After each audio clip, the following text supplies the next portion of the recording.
Saudara sekalian, inilah fakta hidup yang kita jumpai. Saya tidak mengajak saudara berpikir pesimistis, tetapi saya mengajak saudara berpikir realistis.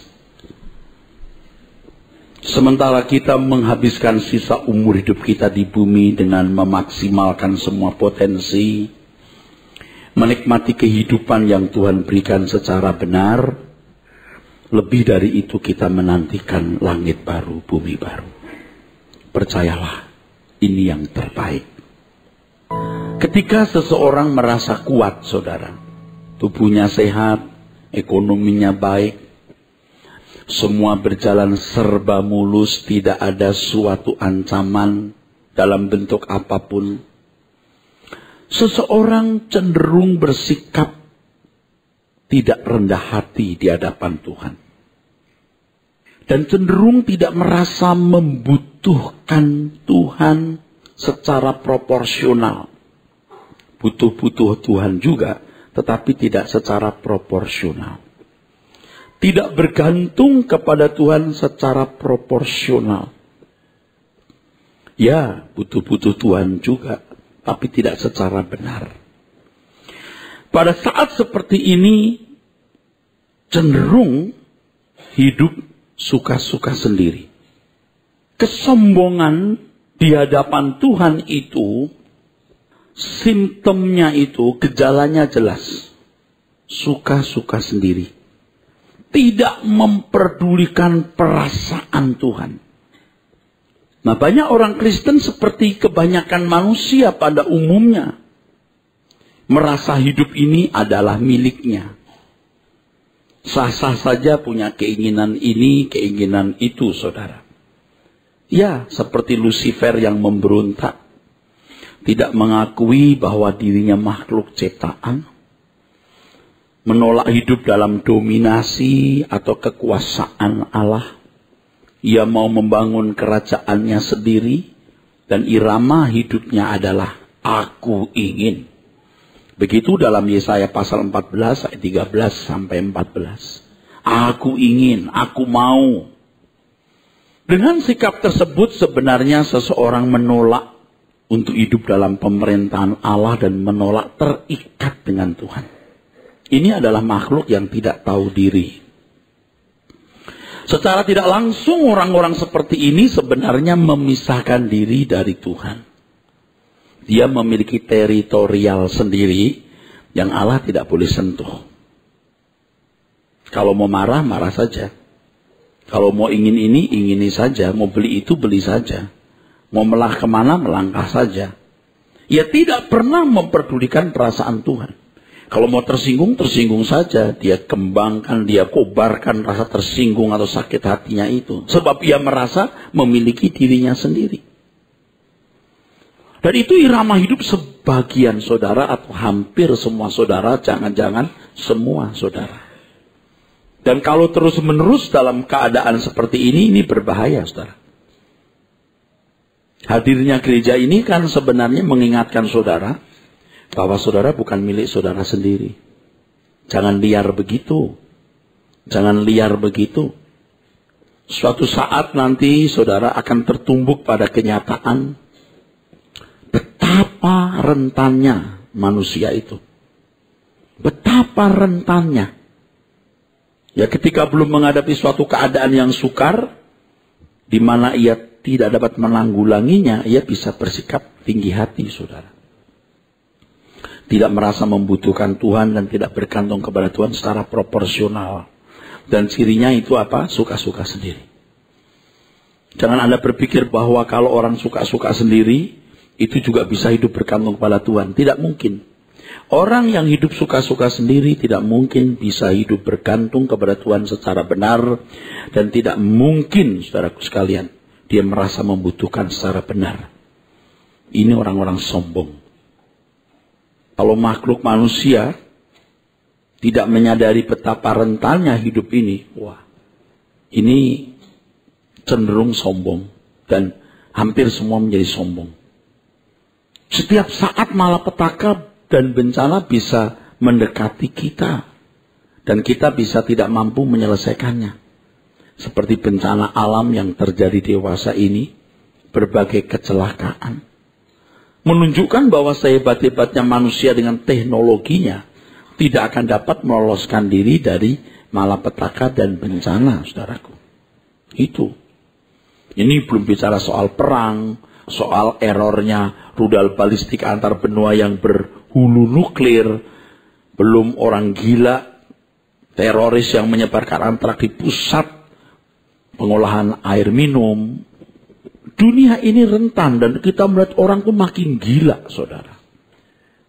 Saudara, tidak diharapkan, tetapi coba direnungkan fakta-fakta yang bisa terjadi. Ketika handphone berdering, lalu ketika diangkat dari pihak si penelpon memberitahukan bahwa anak kecelakaan, suami kecelakaan, istri kecelakaan. Kalau ketika Anda bertanya bagaimana keadaannya, kalau dia jawab parah, itu masih ada harapan. Nggak apa-apa sih, tapi tolong ke sini. Tapi kalau coba lihat dulu deh ke sini dulu, udah mati biasanya. Dan itu hal yang bisa terjadi kapan saja. Pulang ke rumah terbakar, cucu atau anak diculik, keluarga atau orang yang Anda kasih sakit tidak ada terapinya, atau orang yang Anda kasih meninggal, dan lain sebagainya.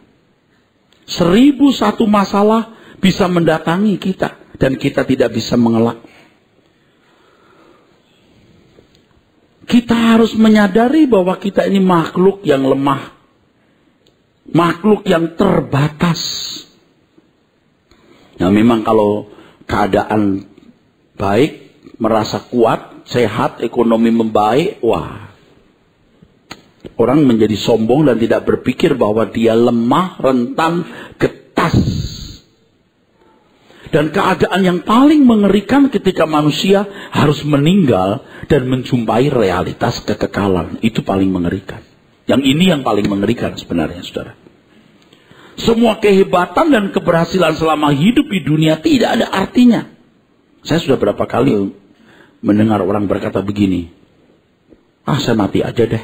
Oh, gampang mati. Mati itu gampang. Masalahnya setelah mati itu gimana? Saya mati aja deh. Oh, gampang, mati itu gampang. Kalau pengen mati jangan nggak usah ngomong. Yang suka ngomong itu malah matinya agak panjang atau takut mati. Kalau berani mati, diem-diem minum obat serangga, jatuhkan diri di jeram yang dalam, cukup. Jangan banyak ngomong deh. Tapi masalahnya setelah mati, kemana? Dan kalau orang patah hati untuk menunjukkan kepahitannya, luka hatinya, dia bunuh diri. Konyol. Biar dia tahu saya mencintai dia. Iya, konyol kamu. Atau istri-istri yang kecewa terhadap suami lalu bunuh diri. Bodoh bener. Sementara dia ada wanita lain lalu saudara bunuh diri. Tolol kan? Iya. Bodoh sekali. Maka di sini saya ajarkan, saudara hidup untuk Tuhan. Hidupmu miliknya Tuhan, bukan milikmu sendiri. Dalam seluruh langkah hidup ini, yang menjadi landasan haruslah jika Tuhan menghendaki. Nah, kita baca dulu Yakobus pasal 4 ayat 13 sampai 17, saudara. Ya. Tapi yang pertama tolong diingat ya, you are nothing. Ingat ini. You are nothing. Ini kalau orang sudah biasa kuat, punya relasi pejabat, bisa bayar tukang pukul, bisa bayar preman, wah. Atau mungkin dia miskin, tetapi nekat orangnya. Nekat, pokoknya gua nekat. Nah, udah miskin sombong. Modalnya nekat, pokoknya biar gua miskin nekat. Pernah ada jemaat yang anaknya nakal. Putus asa. Saya panggil begini, kamu kenapa ya begitu? Tahu nggak kamu itu? Satu, kamu itu sudah miskin. Ngapain kamu belagu? Jadi orang yang baik-baik. Ya, saudara, jangan begitu. Nah, banyak orang tuh bonek seperti ini. Bonek, bondo nekat. Nekat. You mau nekat bagaimana? You terbatas.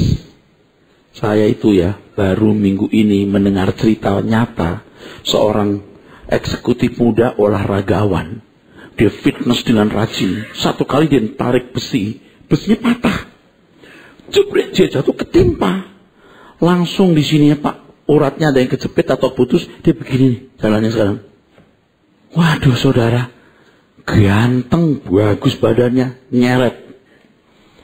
Gampang, tidak usah nunggu jatuh dari Boeing 747 atau Airbus. You makan ikan asin kelak di sini sekret. Setengah mati loh, dibongkar di sini, terpaksa pita suaranya hilang. Langsung setelah operasi gini, apa kabar? Halo.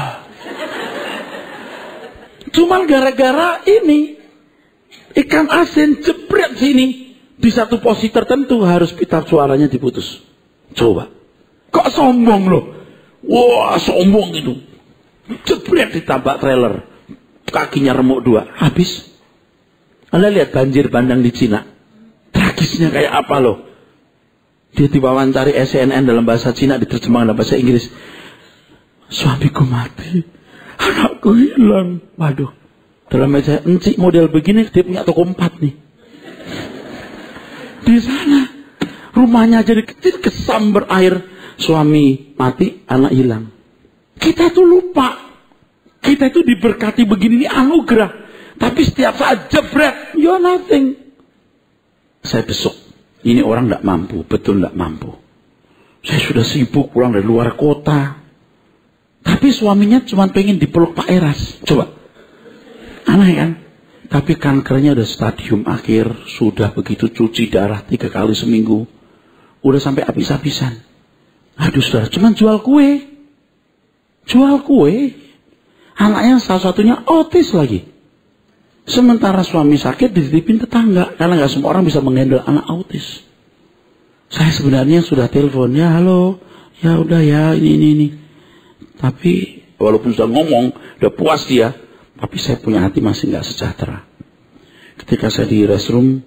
Saya ada berbicara di hati saya. Kalau dia anak orang kaya konglomerat, kamu datang gak? Datang Tuhan. Kalau orang miskin, datang juga. Saya keluar. Saya besuk. Sampai sana, Pak ini mau peluk Bapak. Saya peluk dia. Karena jelas baunya. Udah berapa lama dia sakit. Minumnya soft drink, tidak jaga kesehatan. Ingat tuh, minum-minum soft drink tuh. Penyakit itu. Ya. Saya peluk, saudara. Ya, hidup ini tragis banget ya. Pulang dengan hati yang sedih, saudara. Tragis banget hidup ini ya. Lalu makan. Setelah makan saya berkata kepada teman-teman. Saya berkata kita makan ini. Kita pesan makan sebanyak ini. Kita nggak mikir berapa jumlah uangnya. Saya tunjuk satu makan. Ini harganya berapa ini? Ini bisa 15 sampai 20 ribu nih. Satu item ini. Ini ada orang yang gajinya mungkin 7 ribu aja per hari 10 ribu. Beli satu ini aja nggak sanggup. Ini satu dari 6-7 item loh. Bayangkan. Ingat kita bersyukur. Saya ingetin. Kita bersyukur. Orang kalau sudah mewah, udah kaya, lupa dia. Dia tidak tahu bahwa dia akan jadi miskin, lebih orang miskin. Ketika dia pulang ke rumah kekal. Nah, gereja ini mengajarkan Anda untuk ingat, untuk sadar. Bersyukurlah. Jangan sok, jangan sombong. Kok belagu loh. Lalu ingat kekekalan bro. Saya kira banyak saudara di sini masih ceroboh hidup loh. Nanti gampang lah. Jangan sombong. Pulang bertobatlah. Yang sok kuat, sok kaya, sewenang-wenang dengan orang, sopir, pembantu, dimaki-maki bawahan, ditindas. Saudara, ingat kamu anak Allah. Bagaimana seharusnya kita hidup. Yakobus 4:13 dimulai.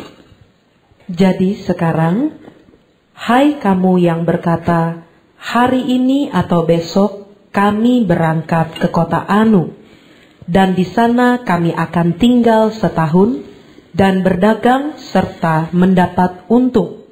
Sedang kamu tidak tahu apa yang akan terjadi besok. Apakah arti hidupmu? Hidupmu itu sama seperti uap. Seperti uap, biar kamu pedagang bisa keluar kota. Ini bukan pedagang murahan loh. Buka kelontong di depan rumah itu loh. Yang 2 kali 3. Bukan. Ini pembisnis. Kalau pada zamannya itu pembisnis yang bagus. Kalau sekarang sudah multinasional, jangan-jangan. Terus. Yang sebentar saja kelihatan, lalu lenyap. Lalu lenyap. Terus?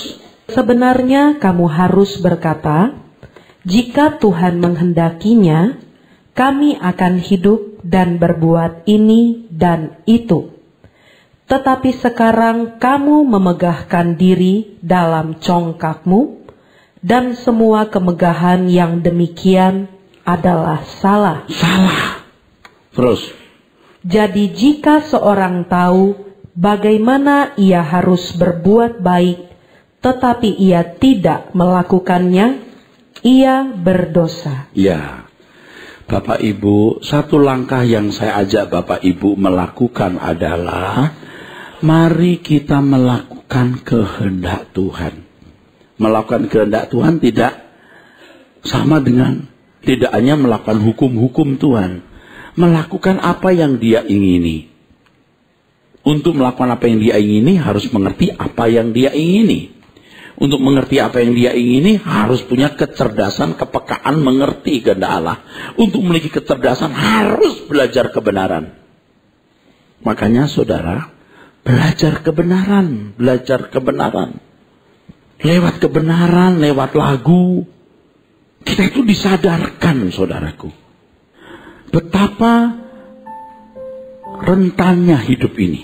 Dan melihat realitas rentannya hidup manusia, perlu dipersoalkan keadaan diri kita di hadapan Tuhan. Dengan rendah hati harus sungguh-sungguh mempersoalkan, apakah kita yakin melalui pembuktian ukuran kebenaran firman Tuhan bahwa kita diakui sebagai anak Allah. Benda warna kuning padat belum tentu emas. Dikatakan emas logam mulia kan lewat pembuktian laboratorium, atau sekarang sudah ada alat trik 24 karat, 23 karat. Kalau dulu kan enggak, saudara. Dipanasi dulu. Apakah engkau emas atau bukan? Dipanasi dulu. Dibuktikan dulu. Nah, setiap kita harus mengusahakan diri. Ini firman Tuhan loh. Menguji diri, engkau emas atau bukan? Anak Tuhan atau bukan? Sebab status anak Allah itu yang diberikan manusia belum tentu pengakuan dari Allah. Jadi keselamatan dalam Tuhan Yesus Kristus tidak otomatis membuat saudara jadi anak Tuhan. Secara hukum, seorang yang ditebus oleh darah Tuhan Yesus Kristus itu keluar dari penjara kuasa kegelapan. Dengan keadaan ini Allah bisa memiliki kita dan membawa kita menjadi manusia seperti yang Dia kehendaki. Jadi setelah Tuhan Yesus bangkit dari kubur, Tuhan berkata, segala kuasa di surga di bumi dalam tanganku, maka jadikan semua bangsa muridku. Jadi kematian Tuhan Yesus dan penebusan itu baru first capital. Kapital pertama. Orang keluar dari penjara setan. Dia harus terus jalan bertumbuh masuk penjara Tuhan. Sebab kalau tidak masuk penjara Tuhan, dia berstatus quo menjadi milik setan lagi. Maka perlu legalitas, perlu perjuangan untuk menjadi anak Allah atau diakui anak Allah. Kalau Anda bertanya kepada saya, Pak, hubungannya apa tadi Pak Eras khotbah soal rentannya manusia lalu sekarang jadi anak Allah? Begini, saudara. Kalau saudara menjadi anak Allah, itu pasti terpelihara. Terpelihara. Apapun yang terjadi dalam hidup saudara di bumi ini, pasti mendatangkan kebaikan. Dan kalau mati, Anda pasti diterima di kemah abadi. Jadi bukan begini loh. Oh saudaraku, kalian anak-anak Tuhan, amin. Dipelihara, dijaga, dilindungi oleh Tuhan. Siapa yang punya masalah, saya doakan. Ngerti gak maksudnya apa itu? Mestinya jadilah anak Tuhan. Kalau kamu memanggil dia Bapa, 1 Petrus 1 ayat 17, ingat. Kamu harus hidup dalam ketakutan selama menumpang di dunia. Kenapa mesti takut? Sebab kalau kita memanggil Allah sebagai Bapa, kita harus seperti Bapa. Maka Tuhan Yesus berkata, kamu harus sempurna seperti Bapa di surga sempurna. Nah, bagaimana bisa sempurna seperti Bapa di surga? Disinilah saya memberikan Anda firman untuk itu. Sempurna seperti Bapa bukan menyamai Bapa, tetapi bertindak sesuai dengan pikiran perasaan Bapa. Maka dibutuhkan kepekaan mengerti kehendak Allah. Untuk supaya memiliki kepekaan harus punya kecerdasan. Untuk memiliki kecerdasan harus belajar kebenaran, saudaraku. Kalau orang menjadi anak Allah, Anda akan terlindungi. Rentan bagaimanapun keadaan manusia, ketat bagaimanapun, kalau jadi anak Allah, percaya, semua jadi baik. Nah, saudara bisa melihatkan orang disuruh yakin dirinya anak Allah, tapi kualifikasinya nggak jelas. Anak Allah itu yang bagaimana? Saudara mungkin akan mulai tidak suka mendengar ini karena saudara merasa bahwa saudara sudah yakin anak Allah. Coba kita buka Ibrani pasal 12. Di dalam Ibrani pasal 12 ayat 1 sampai 10, Bapak Ibu, di situ kita akan membaca bahwa ada perlombaan yang diwajibkan. Nah, saudara melihat bagaimana manusia sekarang berlomba untuk menjadi lebih kuat, bisa lebih banyak miliknya, lebih tenang, lebih bahagia. Yang pada dasarnya yang pertama, dia mau mencari perlindungan dari kekuatan di luar Allah, yang pertama. Yang kedua, mencari kesenangan yang bukan dari damai sejahtera Tuhan. Nah, irama ini sudah terlanjur kuat menguasai banyak orang, saudara. Sampai orang tidak sadar bahwa dia sesat. Ada perlombaan yang diwajibkan bagi kita. Ayo, baca. Karena kita mempunyai banyak saksi, bagaikan awan yang mengelilingi kita. Marilah kita menanggalkan semua beban dan dosa yang begitu merintangi kita, dan berlomba dengan tekun dalam perlombaan yang diwajibkan bagi kita. Stop dulu. Perlombaan yang diwajibkan bagi kita. Melepaskan beban dan dosa, beban keterikatan dengan dunia, supaya merasa terlindungi lewat kekuatan di luar Allah, harta, kekayaan, relasi pejabat, dan lain sebagainya. Lalu beban dan dosa. Dosa itu sinful nature, kodrat dosa. Orang mau menikmati kesenangan, bukan damai sejahtera Tuhan, tapi hidup dalam kedagingan. Melepaskan ini, menanggalkan ini, sebenarnya bukan berat, saudara. Berat sekali. Ini tidak bisa dilakukan dengan cepat, lewat proses panjang. Jadi harus dilakukan sedini mungkin dan seintensif mungkin. Nah, ada orang-orang Kristen, saudaraku, yang memang merasa membutuhkan Tuhan dan bergantung kepada Tuhan, tetapi tidak secara proporsional. Ke gereja juga ada minggu, ya. Ke gereja juga, berdoa juga, minta pertolongan Tuhan juga. Disambut oleh pendeta-pendeta yang tidak mengenal kebenaran dengan doanya, dengan berkatnya, dengan klaim-klaim janji Tuhan. Itu salah, saudaraku. Ini mirip seperti praktek klinik. Orang-orang yang percaya tahyul dan klinik, yang pergi ke pohon keramat. Pergi pohon keramat itu bisa seminggu sekali, sebulan sekali memberikan sesajen. Entah ayam hitam atau bubur putih dan lain sebagainya, atau bunga 7 rupa gitu, saudara. Dan itu sudah cukup untuk memuaskan, menyenangkan, ya, yang disembah. Ini contoh saja, banyak objeknya. Tuhan jangan diperlakukan seperti itu. Ke gereja nyanyi memuji Tuhan, kasih persembahan, kalau ada persoalan datang kepada Tuhan, karena Tuhan itu gunung batu perlindungan gitu. Saudara, orang Yahudi itu masih punya cara yang agak mirip seperti itu. Yang penting melakukan hukum-hukum, ya agak baikan sedikit sih, ada hukum-hukum yang dilakukan, plus setiap Sabat mereka melakukan ibadah di bait Allah. Kristen tidak begitu, saudara. Kalau anak Tuhan itu setiap menit, setiap jam, setiap hari harus memposisikan diri sebagai orang yang diperintah Allah, didominasi Allah, hidup dalam pemerintahan Tuhan, dan melakukan segala sesuatu sesuai dengan kehendak Tuhan. Ini kualitas anak, seperti yang telah ditunjukkan oleh Tuhan Yesus. Jangan merasa sudah jadi anak karena ke gereja, ikut kebaktian, memberikan persembahan, kalau itu disamakan dengan sesajen. Tuhan tidak membutuhkan itu. Tuhan membutuhkan segenap hidupmu. Tuhan membutuhkan sikap hatimu dirubah, pola pikirmu dirubah, supaya engkau seirama dengan Tuhan. Dan untuk itu ada perlombaan yang diwajibkan, melepaskan beban dan dosa. Kalau saudara menolak hal ini, menolak menjadi anak Allah, Anda menolak keselamatan. Sebab kematian Tuhan Yesus di kayu salib itu tidak mengembalikan manusia ke rancangannya semula, menjadi manusia agung yang sekarakter dengan Bapa di sorga. Itulah sebabnya beban dan dosa itu harus dilepaskan. Itu perlombaan yang diwajibkan. Anda tahu, jangan kaget saya ngomong, Tuhan Yesus sendiri ikut perlombaan itu. Kalau Tuhan Yesus gagal, dia tidak pernah jadi anak Allah lagi. Dia akan terhilang dan menjadi pengikut Lucifer yang jatuh. Tuhan Yesus sendiri berlomba. Baca terus. Marilah kita melakukannya dengan mata yang tertuju kepada Yesus, yang memimpin kita dalam iman, dan yang membawa iman kita itu kepada kesempurnaan. Kalau kamu mau ikut perlombaan, contohlah beliau. Kira-kira begitu. Terus.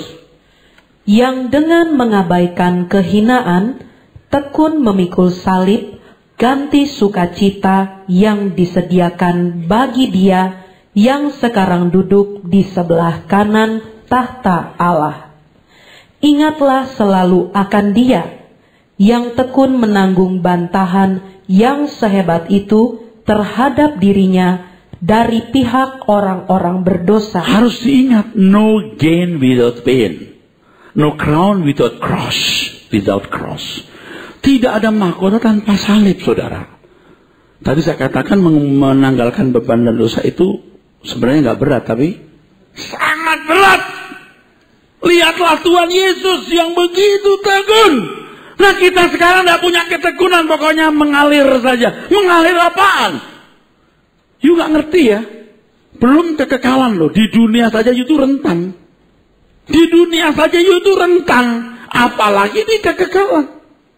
Kok sombong loh? Yang mengandalkan Tuhan saja, tapi tidak secara proporsional ya. Tetap salah. Tetap salah. Dulu begini, kalau di gereja-gereja karismatik Pentakosta itu ada lagu-lagu yang seperti ku tak dapat jalan sendiri, pakai nangis-nangis Bombay. Tuhan tolong padaku, Yesus gitu. Tapi setelah itu begini, saudara sekalian, dunia tambah jahat. Kita lemah, tidak berdaya. Kita bergantung kepada Tuhan. Siapa yang punya masalah maju ke depan, saya doakan. Ini loh ekornya yang jelek. Kalau you tahu you lemah, you tidak berdaya, jadilah anak-anak Tuhan yang baik. Bukan didoakan pendeta. Nah, kalau ada orang dulu bilang begini, Pak, doakan ya masalah saya. Oh ya, amin. Atau dulu sebelum mengerti kebenaran, oh Tuhan Yesus tolonglah dia. Aku lepaskan berkat. Aku klaim janji. Kita nggak tahu orang ini macam apa hidupnya. Kalau sekarang doakan Pak Eras, ya, tapi gimana masalahnya? You dengar dulu khotbah saya. Dia hidup belum benar, didoakan juga percuma. Amin. Percuma. Kalau kita kan sering dengarnya cuma begini, so sekalian Tuhan menyertai kita, amin. Kalau saya ada tambahannya, Tuhan menyertai saudara, amin. Tuhan menyertai saudara, amin. Amin. Saudara menyertai Tuhan, itu masalahnya. Kalau kamu menyertai setan, kamu menyertai dirimu sendiri, kamu cari kesenangan diri sendiri, nggak layak, nggak pantas kamu disertai Tuhan. Emangnya kacung kampret Tuhan. Makanya kita mesti jadi anak Tuhan, jadi hambanya yang mengabdi dan mencari apa yang menyukakan Tuhan. Jangan takut yang lain, dia topang. Malam jam 12:04 masih bangun, saya duduk diam di kaki Tuhan. Saya sebut nama orang-orang yang saya kasihi. Tuhan tolong lindungi. Aku tidak sanggup menolong apa-apa untuk mereka. Memang kadang-kadang saya juga terasa kayak mau mati ya saya ini. Tapi mau matinya itu begini saudara, ya udah gak punya kesenangan, mau ngapain ya hidup. Ya ini belajar terus, saya belajar untuk bisa mematikan keinginan-keinginan dunia saudara. Lalu waktu anak saya pergi tanpa saya, mau mendarat pesawatnya, Saya lihat, aduh langit kok gelap. Ini jam-jam anak saya mendarat nih. Wah pasti kuda-kuda gelap. Awan hujan terus sebagian kota Jakarta. Saya bilang, ya bisa apa aku. Dalam tanganmu kuserahkan Tuhan orang-orang yang kukasihi. Kan Tuhan tahu kalau ada apa-apa atas orang yang kita kasih terganggu jiwa kita juga kan. Iya kan? Pastilah Tuhan akan pelihara sempurna. Atau kalaupun ada terjadi suatu pasti itu baik. Makanya yang saya ajarkan adalah bukan doa saya yang berkuasa. Jadilah anak Tuhan yang baik. Lakukan kehendak Tuhan. Saya tidak mau saudaraku jadi perusahaan yang service after sale. Jadi kalau you beli barang saya, you gak bisa lepas dari saya. You mesti hubungi saya. Kalau enggak bisa. Nggak boleh begitu. You saya kenalkan ke Tuhan, setelah itu you masih sama-sama saya atau tidak terserah. Tapi you udah kenal Tuhan. Oke, jangan dikit-dikit gini loh. Saya doakan masalahmu. Saya lepaskan berkat. Saya patahkan kutu. Dia kayak matahin ranting gitu. Pak doakan Pak, saya lagi ada persoalan di pengadilan Pak. Saya belum tahu masalahnya apa. Harus tahu dulu. Kalau you salah, udah you mengalah aja. Kasih tanah ke dia. Saya sekitar tanah nih Pak. Ini tanah siapa? Ya pokoknya ya ini. Ya aku berdamai aja lah. Dapat dikit gak apa-apa. Kalau tanah dia you salah beli. Lalu you gak hati-hati waktu beli. Nggak mau saya. Kalau yang di pihak sana juga anak Tuhan. Pak doakan saya. Loh Tuhan diajak berantem. Tuhan dia sama Tuhan dia. Ternyata dia pendeta lain. Ini jemaat saya. Ya nggak mau saya bro. You dulu salah beli. You kasih tahu sama orang. Aku salah beli deh. Sekarang kita daripada ke pengadilan. You nggak dapat, saya nggak dapat. Yang punya duit itu polisi atau hakim dan jaksa dan pengacara. Kita damai aja. You pulangin uang saya. Kalau bisa ditambahkan lagi sebagai bunganya. Kalau enggak ya yang penting gua nggak rugi. Harus begitu. Ternyata saya ditipu kata si jemaat. Ya udah yang lu ditipu nggak hati-hati. Terus yang punya tanah itu, ini tanah saya Pak, saya nggak tahu kenapa ada orang bisa punya sertifikat palsu. Nah kalau yang punya tanah lalu datang kepada saya, Pak saya lagi ada persoalan pengadilan tanah saya Pak sengketa. Oh iya, sama siapa? Sama Pak itu. Wah, ya Tuhan menangkan siapa ini? Kalau dulu kan kita doa saja, Pak Era saya punya masalah, Tuhan tolong. Pak saya masih nganggur, kasih kerjaan. Saya belum menikah, dapat jodoh. Anda bertanya kami menjawab. Anda meminta kami memutar. Enak aja. Nggak bisa begitu. Tuhan Yesus pun berlomba. Yang saya ajak Anda itu sekarang berlomba. Ini yang penting. Amin. Berlomba yang penting. Saya khawatir Anda nggak berlomba. Bagaimana melepaskan beban dan dosa sehingga keinginanmu melakukan kehendak Allah. Iramanya jika Tuhan menghendaki, bukan aku ingin, bukan aku ingin. Nah, merombaknya setengah mati ya. Nah, ayat-ayat berikutnya itu saudara akan melihat bahwa untuk menjadi anak Tuhan itu perlu legalitas. Ada huios yang disebut pangeran, ada notos yang namanya anak haram atau anak tidak halal, tidak legal. Jadi menjadi anak Tuhan itu ada legalitasnya. Legalitasnya itu yaitu melepaskan beban dan dosa, berkualifikasi sebagai anak Tuhan. Ingat, yang warnanya kuning dan keras, pada belum tentu emas. Jadilah emas, berusahalah jadi emas, berusahalah jadi anak Tuhan, berkeadaan sebagai anak Tuhan. Engkau aman di bumi sampai di kekekalan. Jangan lagi ditipu dengan ke gereja, Allah luar biasa, Allah baik saudara sekalian. Dia berkuasa, ngeri mustahil bagi Tuhan. Siapa yang saya mau doakan? Paham gak itu? Itu nipu. Allah memang luar biasa, tapi kamu gak pantas menerima keluar biasaan Tuhan. Kamu bukan anak Tuhan. Ya, saya anak Tuhan. Bisa membuktikan kamu anak Tuhan? Kelakuanmu yang menunjukkan kamu anak Tuhan atau tidak. Nah, disinilah kita mesti belajar. Oleh sebab itu kita harus merasa miskin di hadapan Tuhan. Seorang merasa miskin di hadapan Tuhan, yang ditulis dalam Matius 5 ayat 3, artinya 1, bahwa manusia rentan dalam segala hal. 2, bahwa manusia belum menjadi seperti yang Allah kehendaki. Berangkat dari kita terbatas dalam segala hal, kita rentan, miskin. Yang kedua, kita belum seperti yang Tuhan kehendaki. kita menjalankan hidup ini. Kalau hanya rentan saja, lalu minta perlindungan Tuhan, belum benar. Rentan, hayati. Yang kedua, belum menjadi seperti yang Tuhan kehendaki. Gumuli ini. Amin.